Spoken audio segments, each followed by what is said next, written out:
I want to talk about Mother Earth and ask you some just very fundamental questions about the Earth that we live on, that we enjoy, and that we exploit. And I'm going to ask you, have you really thought much about the future of this planet? And I want to start off by, whoops, that won't work, asking the question, do you recognize that we live on a spaceship? I mean, you get in an airplane, you fly 9 hours, you're still on this silly spaceship, but we're on a spaceship.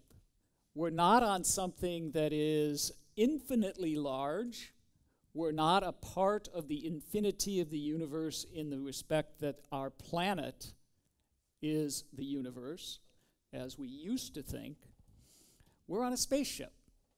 And what's that mean? Means, well, this is all we've got. Now, we can go and hop up to Mars, and there are some people that want to do that. I would think that they're a little crazy. Mars doesn't look all that hospitable to me. There's not a lot of wonderful vegetation up there or anything else. And it might be exciting to be one of the first people to land on Mars, just like it was to land on the moon. But I didn't see a huge, tourist industry generated to go to the moon, and I'm not necessarily looking forward to a tourist industry to go to Mars either. So I think that that is a bit out there. So we've just got our world, and it is a finite world. If you live on a spaceship, you learn that you have to conserve things. You cannot consume everything that you have. You're recycling your wastes, your bodily waste. Did anybody watch the movie Mars? Yeah, you see how they fertilized the potatoes? That's because they recycle everything when you're in a spaceship, because you don't have enough room to carry all of the rest of the stuff that you need.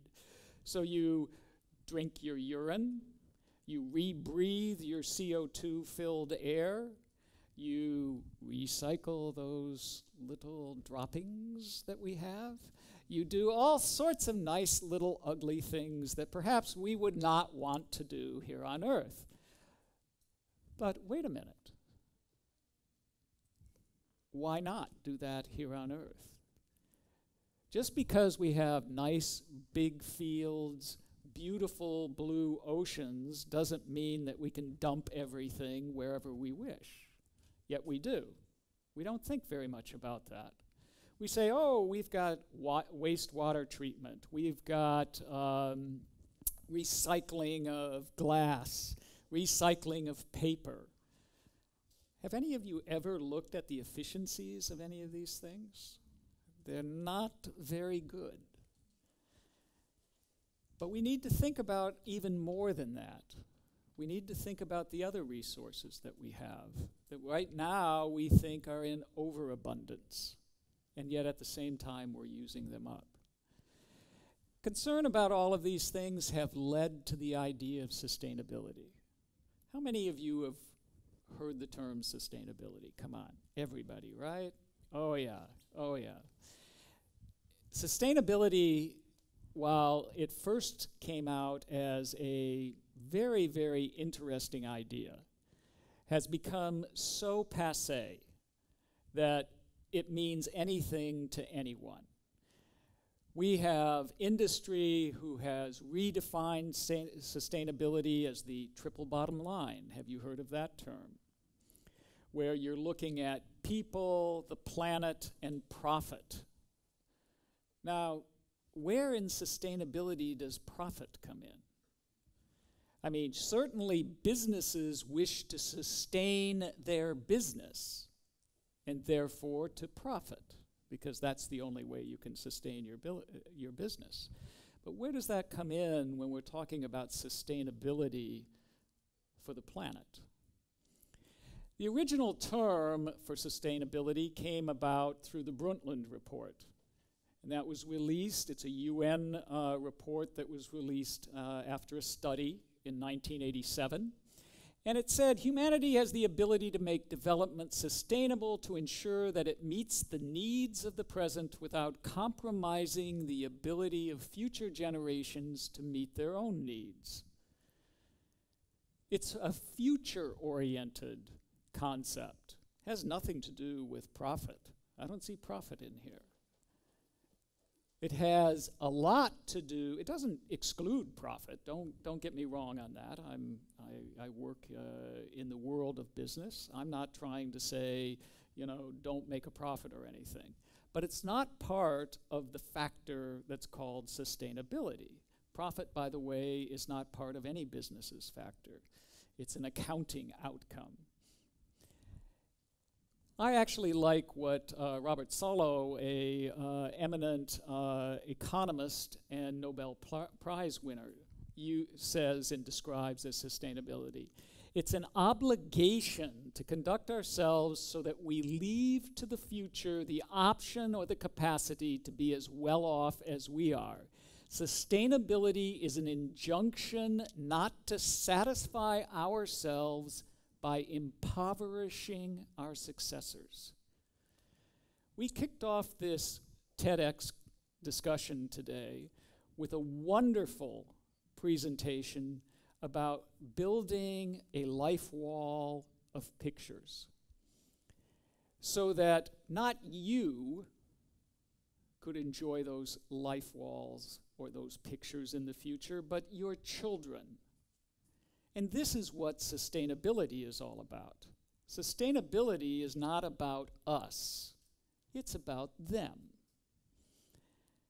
When we start to talk about us, then we get into a whole different set of discussions. Humanity's future depends on our ability to leave our children a world that allows them to meet their needs. Okay? And we are very good, we being humanity, at popping out children. We have approximately 7.6 billion people living on this earth right now.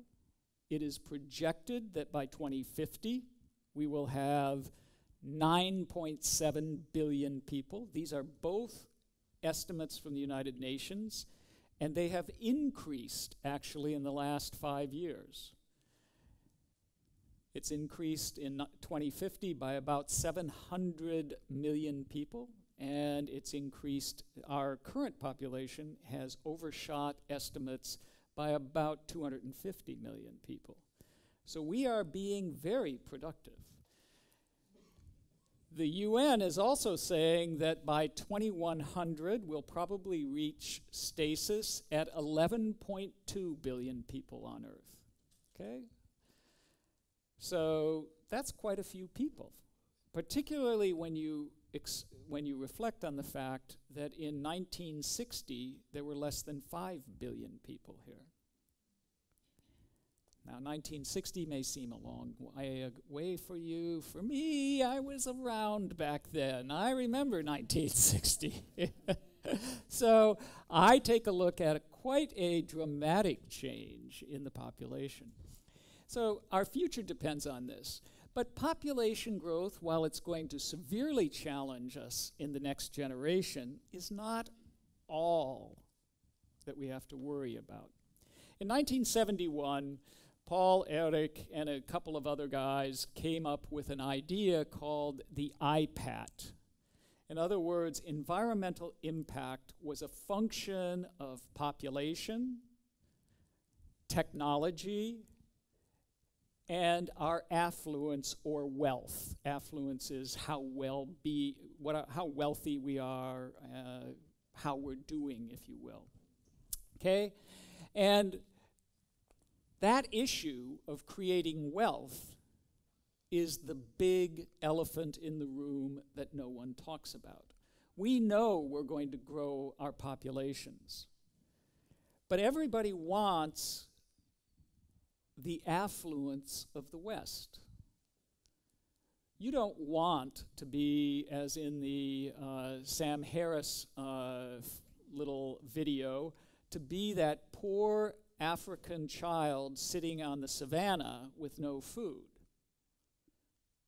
You want the wonderful, positive things that Western civilization has brought to you.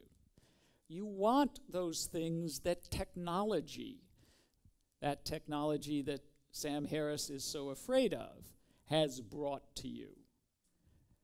You want all of that. You don't want to give it up. Yet if we take a look at the big picture here, how many people in the world can have the Western lifestyle?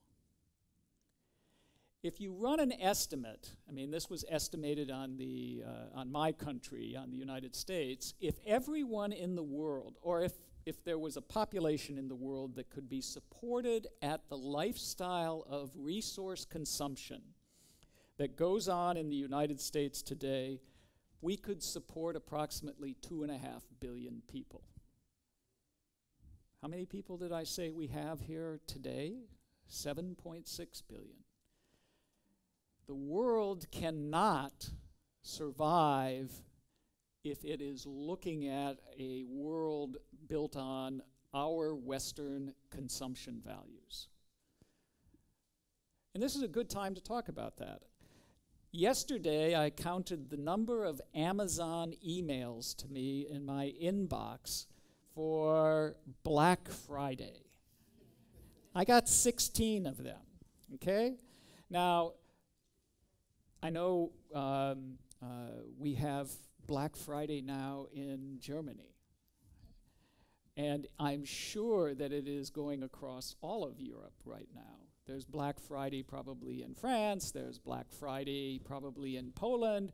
Who cares? You know, it's going to have Black Friday. And Monday's coming up, so you're all going to run down for Cyber Monday deals, right?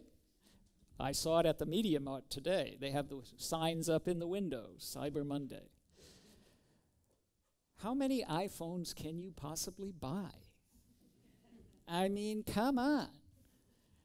But it's not just iPhones. You ladies, how many pairs of shoes do you have in your closet? You guys, how many toys do you have? How many cars do you want to have? I mean, we all have bought into this concept of consumption. And if what we're thinking about is leaving our children a world where that's the legacy, I'm sorry. That's a pretty sad legacy. We do it every day. We try to put this image out. I think that in the United States there is a concept called a bumper sticker, where we put stickers on bumpers with some sort of saying on them. And there is a wonderfully famous bumper sticker that says, "He who dies with the most toys wins." Now that's not a legacy that we should give our children. When we take a look at living well, having a great quality of life, doesn't mean a chicken in every pot, or does it mean 2 cars in every garage? Does it mean 2 mobile phones for everyone? Maybe a steak every evening? How about the latest fashion designs, whether or not our clothes are worn out? A trip to Mallorca, maybe a Rolex watch. What is it that we're looking for? I look back to the 1840s, to a naturalist who was a friend of Ralph Waldo Emerson, the American poet and writer, Henry David Thoreau. And I love this statement. "I make myself rich by making my wants few." You don't need all of that affluence to be wealthy. We heard earlier today, how do you make yourself happy? You look inside yourself. You identify the future that you wish to have, and then you seek that future. You integrate a pathway to that future. Is that future filled with bling? Or is that future a different future? You should ask yourself that. You should ask yourself at this time of the year, because what we have is a wonderful world here. It's a fantastic place. And where we're going to end up may be a dystopian future.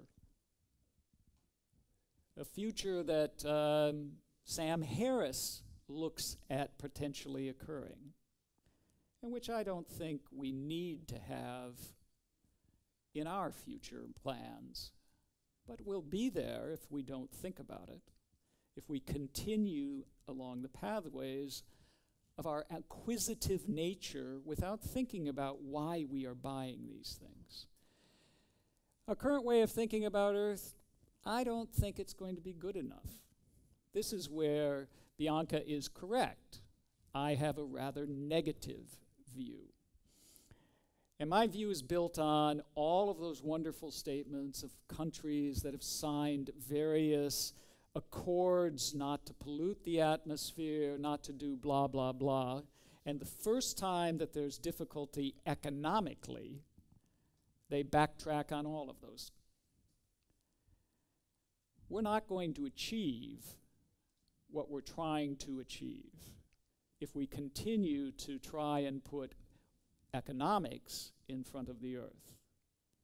And we only put economics in front of the Earth because all of us want our bling. And I don't think that's a good idea. We need to think out of the box. We need to think about a future. We need to envision a future that we want our children to live in, and then work in an integrative fashion to get to that future. So with that, I'll close off this evening, and we can all go out and have our festivities. I think there's Glühwein out there, and I can tell you Glühwein will make the future feel a lot better.